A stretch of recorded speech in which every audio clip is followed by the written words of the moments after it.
ഇന്ന് അതിരാവിലെ എണീറ്റ് ഞാൻ മുറ്റം തൂക്കാൻ ഇറങ്ങി. സാധാരണ പ്രഭാത ഭക്ഷണമൊക്കെ ഉണ്ടാക്കിയതിന് ശേഷമാണ് മുറ്റം തൂക്കാൻ ഇറങ്ങുന്നത്.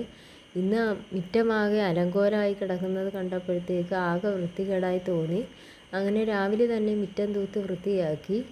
ഒരുപാട് കരിയില ഉണ്ടായിരുന്നു. മഴയായതുകൊണ്ട് വയൽ സൈഡും കൂടിയാണ്. പെട്ടെന്ന് പൂച്ചയും കിളിക്കും. അങ്ങനെ നമ്മൾ പെട്ടെന്ന് തന്നെ വൃത്തിയാക്കിയാലും പൂച്ച കിളിച്ചുകൊണ്ടിരിക്കും. അതിനുശേഷം വന്ന് അരി അടുപ്പത്തിട്ട് ഒരു ചിരട്ട വെച്ച് 2 തുണ്ടൊക്കെ വെച്ചാണ് കത്തിക്കുന്നത്. പെട്ടെന്ന് തന്നെ എന്തായാലും കത്തി. മഴയായതുകൊണ്ട് സാധാരണ കത്താൻ പാടാണ്.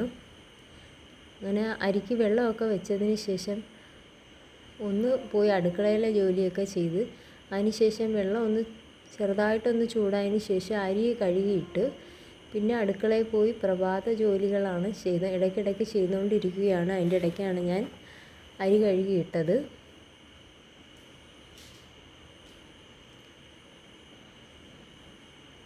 ഇടയ്ക്കിടയ്ക്ക് തീ അണഞ്ഞും പോകുന്നുണ്ടായിരുന്നു. പിന്നെ ഇടയ്ക്കിടയ്ക്ക് ഞാൻ വന്ന് കത്തിച്ചും കൊടുക്കുന്നുണ്ടായിരുന്നു.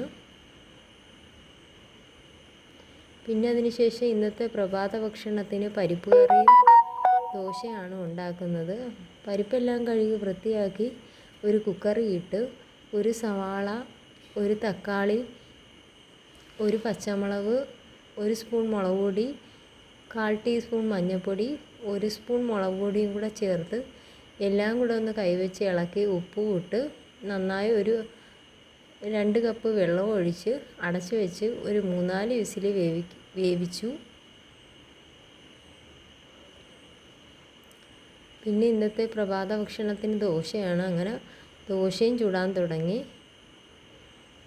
അപ്പോഴത്തേക്ക് കറിയെല്ലാം ശരിയാവും. ദോശ ചുട്ടുകൊണ്ടിരിക്കുമ്പോഴത്തേക്ക് തന്നെ പെട്ടെന്ന് കറിയാവും.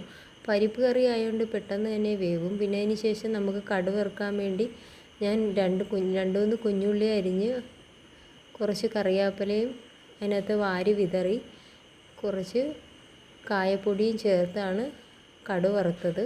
അപ്പോഴത്തേക്കും ഒരു സാമ്പാറിൻ്റെ ടേസ്റ്റായിരിക്കും. തിന്നാനും നല്ല ടേസ്റ്റായിരിക്കും.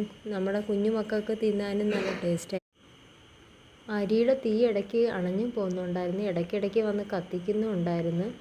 ആദ്യം എളുപ്പത്തിൽ കത്തി. പിന്നെ അതിന് ശേഷം ഭയങ്കര പാടായിരുന്നു മഴയായതുകൊണ്ട്. പിന്നെ ഞാൻ സാമ്പാറിന് പരിപ്പ് കറിക്ക് കടുകൊക്കെ വറുത്തൊഴിച്ചു.